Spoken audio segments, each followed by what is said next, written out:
Сәлем. Қалайсың? Жақсы, өзің қалайсың? Жақсы. Репетициядан шаршап қалдым.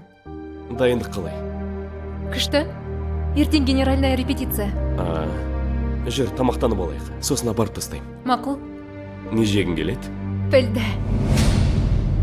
Ақылдастық. Саған ұнап тұрса, біз қарсы болмаймыз ғой. Оның үстіне үйленетін уақытың болды. Тимей мен оған. Менің өз таңдауым бар. Сен ана бандитіңе темдеп тұрсың ғой. Өзім білем кімге тиеді. Басымды ауыртпаш. Бір оңбағамен сөйлесіп жүреді, сол туралы естігім де келмейді. Тиесің десе тие бересің бе? Енді сен қалдың ба? Кеше үйдегілермен ұрсысып қалдым. Анам қайта-қайта ана бандитке жолама дейді. Сен жақсы отбасына барасың. Әкеңді жерге қаратпа. Бұның барлығы сен үшін ғой қызым. Қарапайым болса қарапайым қызға үйленсін. Сен қызыңды сол үшін тәрбиелеген жоқсың ғой. Сені көріп апам уайымдайды. Балам, есіңді жи. Қалым.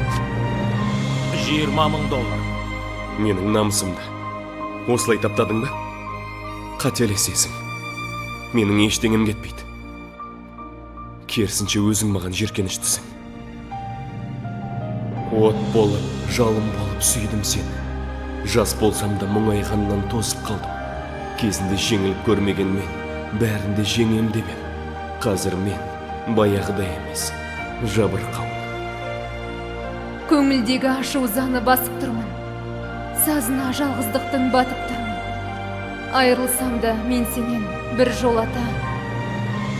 Жүрегімде бейнең мәңгі сақталады. Қоштасқым келмейді. Өтінем, кешірші мені. Мен тұрмысқа шығам.